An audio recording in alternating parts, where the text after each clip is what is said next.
Hitman Episode 3. You've played it. You've been playing it. Well, I gather you probably think it's quite good because it's Hitman and you like Hitman, right?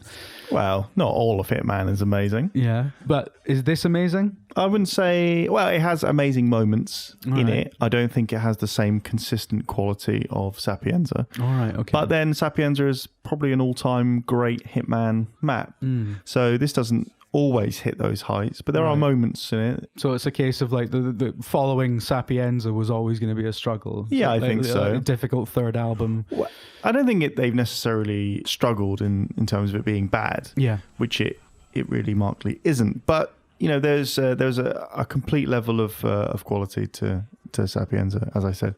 This, on the other hand, has a really cool spy thriller. You're in like a linen suit at the start, wearing a polo shirt. Yeah. In Marrakesh in a market. Yeah. And there's an uprising because there's a Swedish banker who has embezzled billions out of the Moroccan economy, and he's hiding in the consulate. That's being used by an agitator, a Moroccan general who wants to overthrow the government, using this as its basis. The government basically can't control its people because they're outside protesting against this guy. So it's quite a cool backdrop to a mission, and different to what we've had before. We've had swanky parties and interesting kind of coastline mansions, but this has got a bit more. You get those in the games industry, so that's special. So after this, I'll be heading off to Paris. Yeah. No, but it's really interesting backdrop, and the sheer density of people and things to do and places to go in the level is really interesting. I don't think as I said, I don't think it's quite up to Sapienza's level. It doesn't have as many challenges. I don't think it doesn't have as many things to do. In it. But having said that, it has got some very, very cool things. Instances where you have to dress up as a masseuse, and then you can assassinate people. You can dress up as a prisoner, and then go on and do a challenge from there. You can make the two principals meet each other, even though they really shouldn't. The two targets meet each other. By sneaking in and using code words over intercoms and stuff, and it's all very well connected. It's got that IO thing of everything in that clockwork mechanism really, really works. So they hit their stride, I think, in Sapienza and in Marrakesh, even though it's not hit that height. It still has enough of the really cool Hitman kills, one including the turret of a gun, one including a toilet. There's loads of that, and the playfulness is still there. I'd say that one thing it does improve on Sapienza is Sapienza had a third objective, which was to destroy a virus.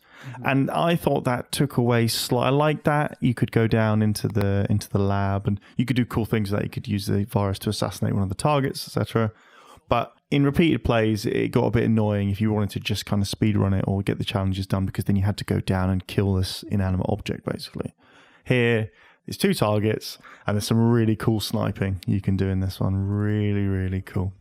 So I'd say if you're a big Hitman fan, you've been following it so far, you haven't yet picked it up for whatever reason, fear not. It's smaller, I think, than Sapienza in terms of just point to point. But like I say, the density of people and the political background give it something a bit different.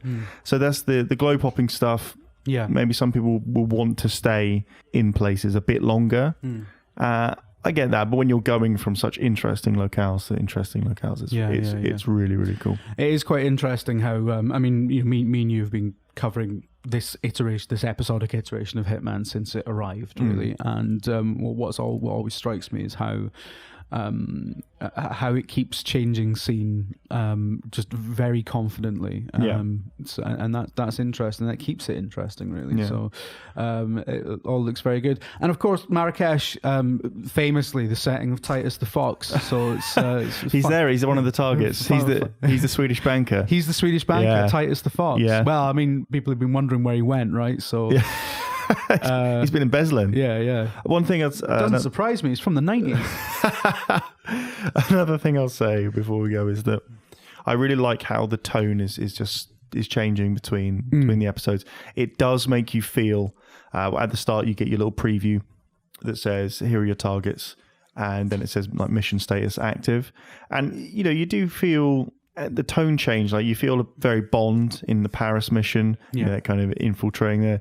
Then Sapienza, there's something, you know, there's a bit more kind of, I say the spy thriller stuff is now coming into through Sapienza and Marrakesh. So if before you felt like, yeah, I'm at a party, I've just got to, you know, sneak into some rooms. Now it's subtly changing it from local intrigue to kind of like global political intrigue. So it's upping the stakes as you go through them and changing, as I said, the spy thriller nature of it. It's getting just more global. Upping the stakes until eventually he's going to be like... killing the president, saving the galaxy.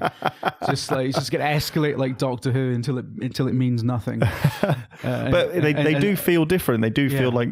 Because there is an overarching narrative. At the end of each mission, you do get a little cutscene which tells you what's happening, gives you a bit of an insight. So, and you do, it feels tonally different each time with that linen suit, with your, you know, in the first one, you're in a tuxedo, in the second one, you're in shirt sleeves, you're, you know, meant to be on holiday. Yeah. You've stolen towels that morning. Yeah. But the third one, you're in a linen suit with a polo shirt.